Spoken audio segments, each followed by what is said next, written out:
Morning to all the students. कैसे हैं आप सब? I hope you all are fine. So students, as you know that in the last class we have discuss about the topic that is related to the dissociation constant of acid and base. So students, हमने अपनी last class में dissociation constant के बारे में study किया and degree of dissociation के बारे में डिस्कस किया। उससे रिलेटेड कुछ फॉर्मूलाज डिस्कस करें, कुछ न्यूमेरिकल डिस्कस करें। सो हमारी लास्ट क्लास का जो टॉपिक था that is related to a symbol K A and के बी। ठीक है, ये दोनों के दोनों कंडीशंस और ये दोनों के दोनों जो भी हमारे डेरिवेशंस थे हमने कंप्लीट किए और इससे रिलेटेड हमने कुछ न्यूमेरिकल भी सॉल्व किए। सो स्टूडेंट्स, आज जो हम स्टार्ट करने वाले हैं हम इन्हीं दोनों को, this is called dissociation constant of acid K A and the K B is called dissociation constant of base. तो इन दोनों के बीच में क्या रिलेशन डेवलप होगा वो आज हम सीखेंगे विद द हेल्प ऑफ एक derivation. With the help of derivation हम ये कंसेप्ट आज क्लियर करेंगे। तो आज हमारा टॉपिक रहेगा रिलेशनशिप बिटवीन या रिलेशन बिटवीन के ए एंड के B. So Ka is dissociation constant of acid and Kb is the dissociation constant of base. So students, as you know that, suppose we have a base and that react with the acid. Acid represent the H ion and form the acid. Base क्या करते हैं? Proton accept करते हैं। जो proton accept करते हैं base, वो क्या होते हैं? खुद ब्रोंस्टेड बेस कहलाते हैं और अपने रिस्पेक्ट में किसकी फॉर्मेशन करते हैं? कॉन्जुगेटेड एसिड की फॉर्मेशन करते हैं। क्लियर है? तो आप लोगों को इतना पता होना चाहिए, जब कोई बेस होता है, कभी भी कोई base mean specially Bronsted base जब H पॉजिटिव को गेन करता है तो वो अपने रिस्पेक्ट में एक एसिड बनाता है। उस एसिड को बोलते हैं conjugated acid. So now same इसी तरीके से बेटा, जब एसिड, इसकी रिवर्स रिएक्शन भी, हम रिवर्स रिएक्शन भी लिख सकते हैं। एसिड जब H को लूज करते हैं, कोई भी एसिड है, स्पेशली ब्रोंस्टेड एसिड की बात होगी, जब वो H को लूज करता है, प्रोटॉन को मींस डोनेट करता है, तो वो अपने रिस्पेक्ट में एक बेस बनाता है। उस बेस को बोलते हैं कॉन्जुगेटेड बेस। ये बात मैं आपको कब से बता रही हूँ? This is the theory of the Bronsted acid base theory, that when base gain the proton means gain the H ion, form a acid, and acid lose the proton or donate the proton and form base. That base is called conjugated base. So students, इतना मालूम आपको होना चाहिए ताकि आप ये जो concept है, ये जो रिलेशन है, ये डिराइव कर पाएंगे। So let us consider a weak base, let us consider a weak base, ठीक है, और a weak acid, weak acid, not base, weak acid. Let us consider a weak acid that is HA. कोई भी acid, general acid आप लीजिए, HA. When this HA in aqueous solution react with the water, means after the partial hydrolysis, it will lose its proton and this proton gained by the water and the formation of hydronium ion, because water gain one H. और after gaining the one hydrogen, water become hydronium ion H3O positive, and one anion is remaining, that is called A negative in aqueous solution case. Fine. And the Ka value, dissociation constant of acid, that you know that the K is equal to product concentration, that in aqueous solution, and the reactant concentration, that is HA with water. When this water multiply with the K, now it become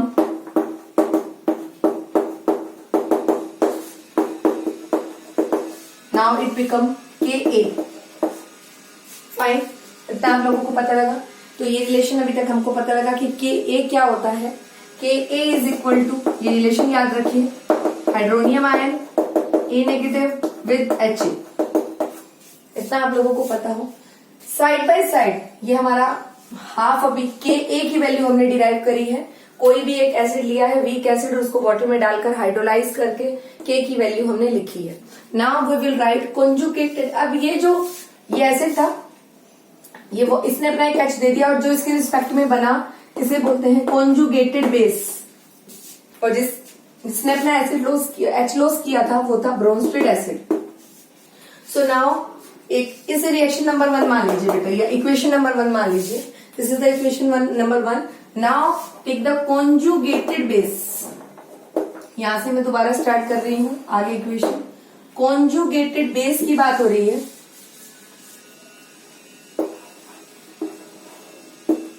conjugated base क्या था? Conjugated base, this is conjugated base. जब हम इसकी hydrolysis करेंगे दोबारा से तो it will form AH या HA and with O negative, OH negative. Water जो है वो अपना H लॉस करेगा, वाटर यहाँ पर बन जाएगा ब्रोंस्टेड एसिड और ये बन जाएगा कॉन्जुगेटेड बेस। कॉन्जुगेटेड बेस के रिस्पेक्ट में ये अपना क्या बनाएगा? ये बनाएगा ब्रोंस्टेड एसिड, ठीक है, या ब्रोंस्टेड बेस, और ये कॉन्जुगेटेड बेस अपने रिस्पेक्ट में बनाएगा कॉन्जुगेटेड एसिड, ठीक है। तो आपको ब्रोंस्टेड एसिड अपने रिस्पेक्ट में बनाएगा कॉन्जुगेटेड बेस, ठीक है। तो इतना बस आपको पता हो कि जब भी कोई आयन स्पेशली कॉन्जुगेटेड बेस तो प्रोटॉन को गेन करते हैं। देखो इसने प्रोटॉन गेन किया, A नेगेटिव बिकम HA और H2O ने एक अपना H दे दिया तो वो बन गया OH negative. So now this is base, आपने यहाँ बेस की, दिस इज द बेस, यही बेस लिया है आपने, इस बेस की डिसोसिएशन की है तो Kb किसके इक्वल आ जाएगा बच्चे? HaOH नेगेटिव अपॉन वाटर से आपने B की formation constant, base formation constant की कर ली है, ठीक है। This is equation number 2। Product की कंसंट्रेशन अपॉन रिएक्टेंट की कंसंट्रेशन, वाटर को नेग्लिजिबल कंसीडर करेंगे, K multiply water become in case of base form Kb। So after taking this equation two equation तो लिखिए multiply both equation, multiply equation number 1 and 2। ये equation number 1 है और ये equation number 2 है। This is equation number 1, this is the first equation and this is the equation number 2। जब हम दोनों को मल्टीप्लाई करेंगे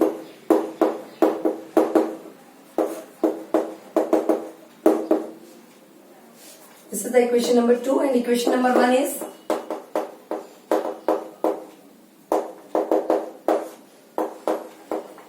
HA से HA क्या हो जाएगा बच्चों? कैंसिल हो जाएगा और A नेगेटिव से A नेगेटिव कैंसिल हो जाएगा तो अल्टीमेटली मेरे पास क्या आ जाएगा?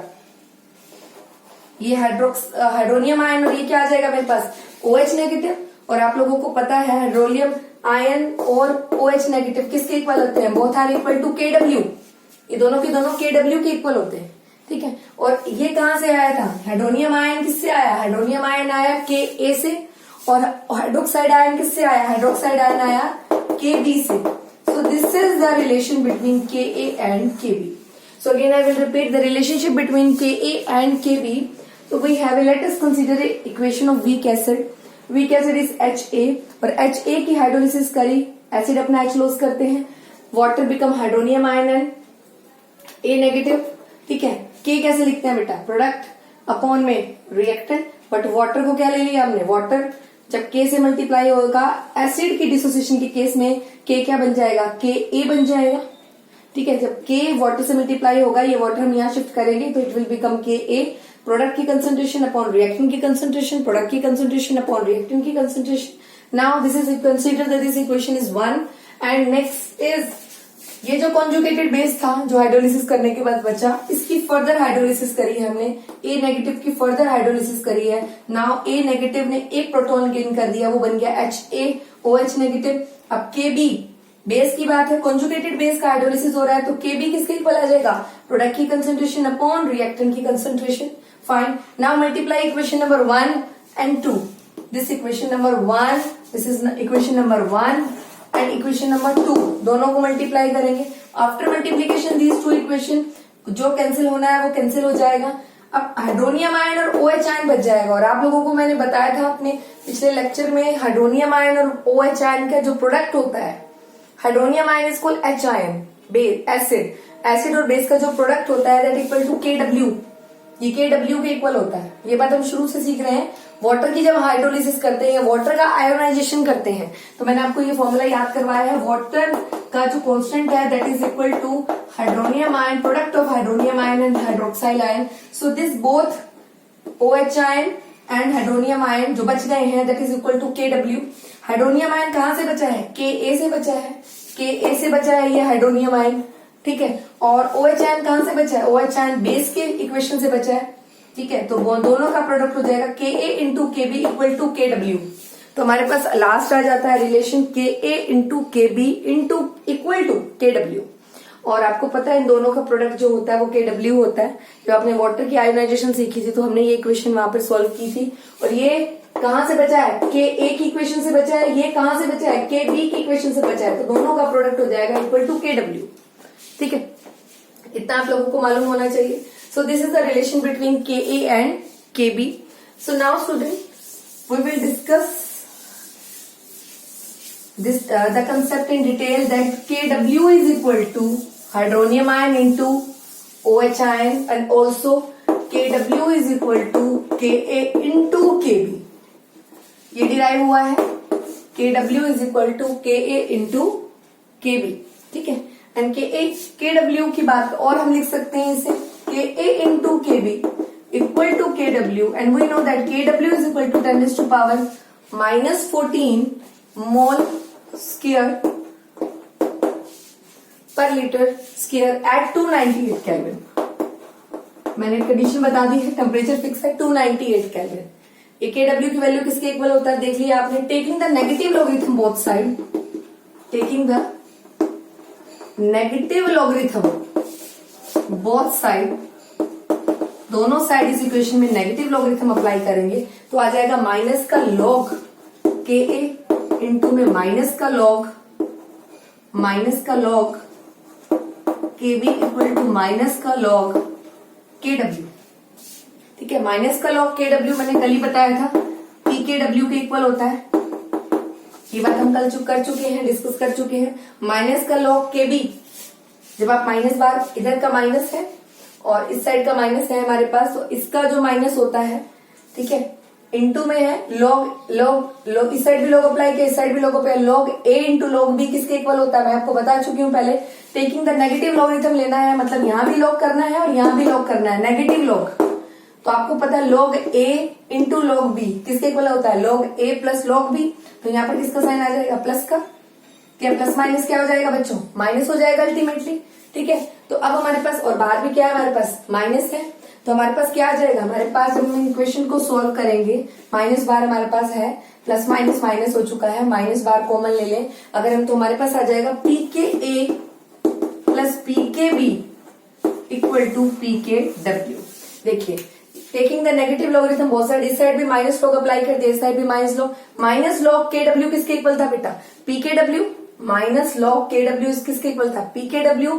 और हमें पता है इस साइड भी माइनस लॉग, तो log A into log B क्या होता है? Log A plus log B।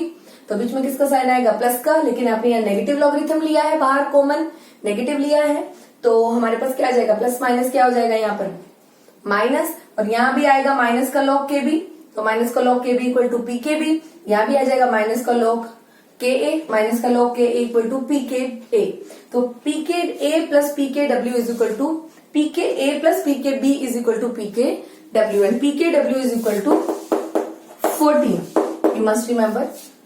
तो बच्चे ये कुछ रिलेशंस हैं जो आपको मालूम होने चाहिए। ओके, सो स्टूडेंट्स, आज का टॉपिक था हमारा relationship between the KA and KB and now we will discuss polyprotic acids. अब हम डिस्कस करेंगे अबाउट द पॉलीप्रोटिक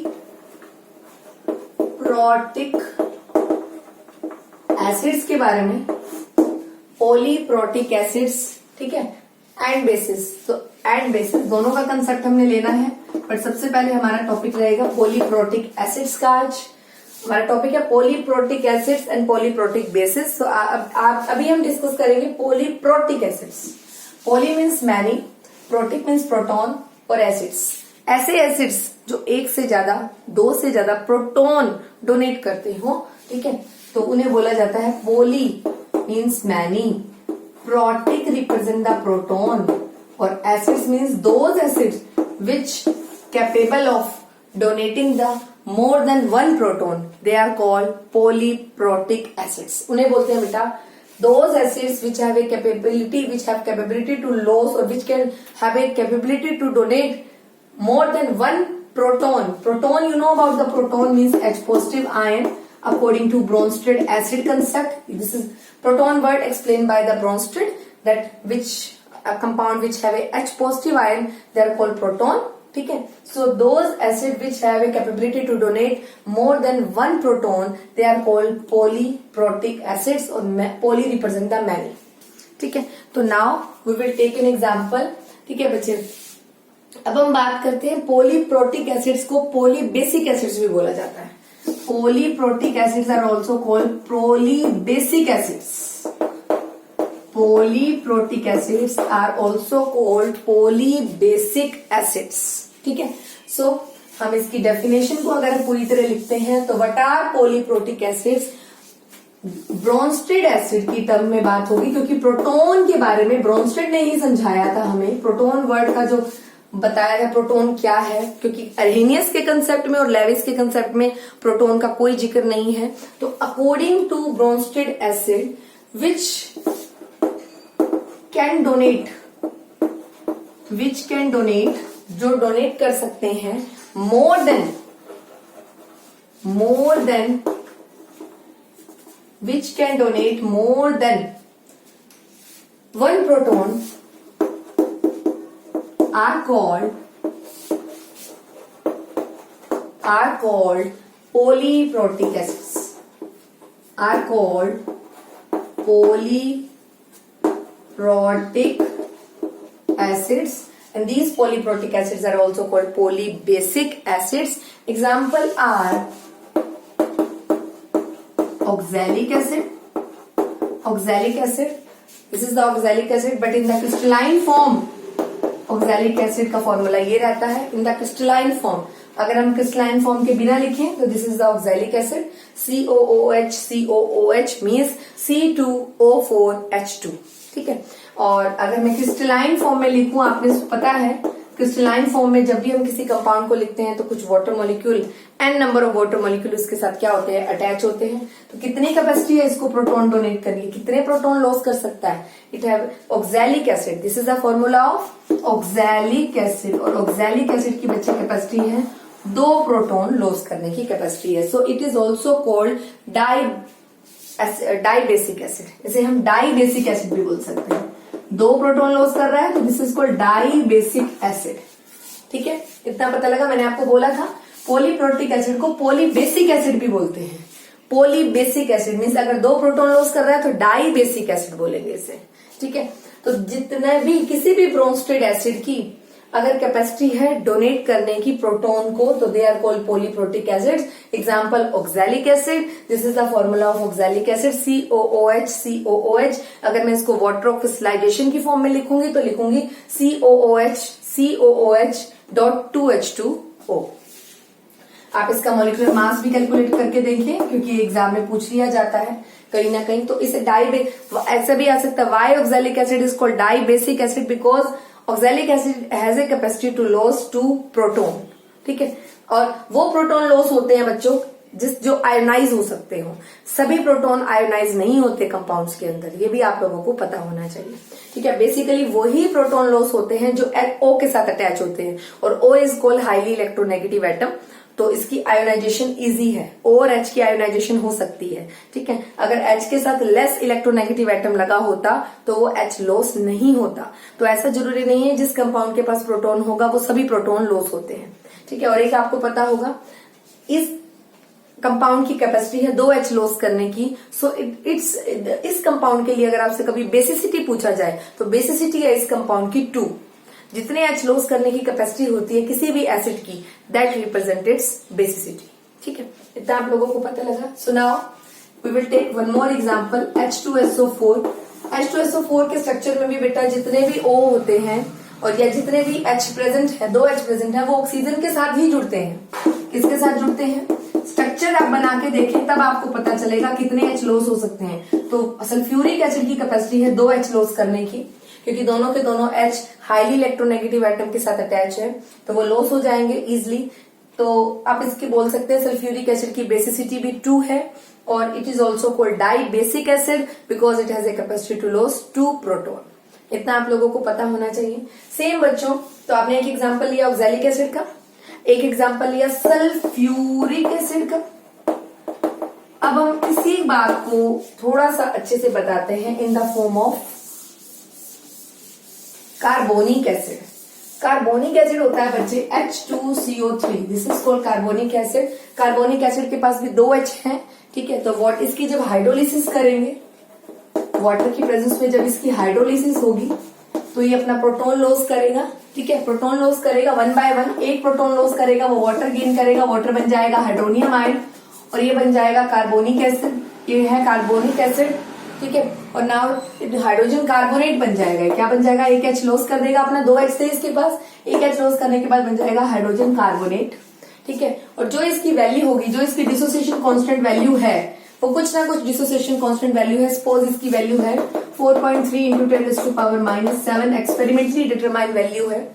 सेम इसी तरीके से जब इसका हाइड्रोजन कार्बोनेट आयन लेंगे और उसे दोबारा से हाइड्रोलाइज करेंगे, थ्योरेटिकली, प्रैक्टिकली तो ये हाइड्रोलाइज हो ही जाता है एक साथ, ठीक है। जब इसे हाइड्रोलाइज करेंगे तो ये अपना एक H और लॉस करेगा और लॉस करने के बाद बच्चों ये बन जाएगा, दोबारा से वाटर एक H ले लेगा, वाटर के पास लोन पेयर होते हैं और जिसके पास भी लोन पेयर होते हैं वो H को गेन करते हैं और एक लॉस करने के बाद अब इसके पास चार्ज आ जाएगा। Now this is called carbonate ion और इसकी जब डिसोसिएशन होगी उस वैल्यू को बोलेंगे हम Ka2, ठीक है, क्या बोलेंगे Ka2 और Ka2 वैल्यू है इसकी 5.6 इंटू 10⁻⁻11, ठीक है, इतना आप लोगों को पता होना चाहिए। और बच्चों जो Ka1 की वैल्यू है वो ग्रेटर देन होगी Ka2 की वैल्यू से।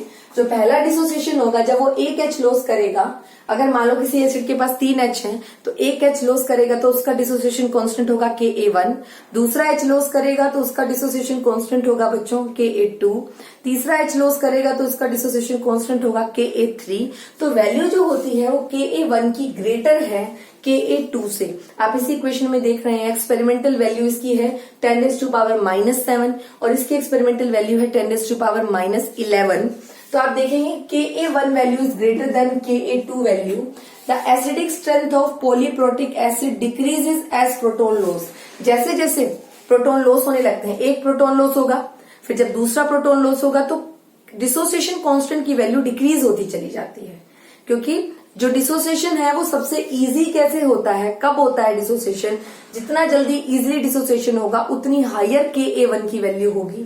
तो जिसके पास जितने H आयन है वो धीरे धीरे करके उनको लॉस करेगा, तो जो इनिशियल लॉस होगा, शुरुआत का लॉस होगा प्रोटॉन का, वो फास्ट रेट से होगा और Ka1 की वैल्यू भी ग्रेटर होगी। तो आपको पता होना चाहिए। और दूसरे केस में क्या होता है, पेरेंट एटम नहीं होता, H2CO3 एक पेरेंट मॉलिक्यूल था, लेकिन HCO3 नेगेटिव एक पेरेंट मॉलिक्यूल नहीं है, क्योंकि इसमें से एक H निकल चुका है, अब हमने इसको यहाँ लिया है और इसमें पॉजिटिव और नेगेटिव, H के ऊपर पॉजिटिव चार्ज और ऑक्सीजन के ऊपर नेगेटिव चार्ज होने की वजह से इसमें कुछ इंटर इलेक्ट्रॉनिक क्या है, इंटर चार्ज के बीच में इंट्रैक्शन है आपस में, उस अट्रैक्शन की वजह से ये H आसानी से लॉस नहीं होगा। तो डिसोसिएशन का रेट बहुत फास्ट नहीं होता सेकेंड स्टेप में। और अगर यहीं पे हमारे पास 2H की जगह 3H होते, ठीक है, तो हमारे पास Ka3 का डिसोसिएशन जो रेट है, डिसोसिएशन कांस्टेंट रेट, वो और भी कम होता।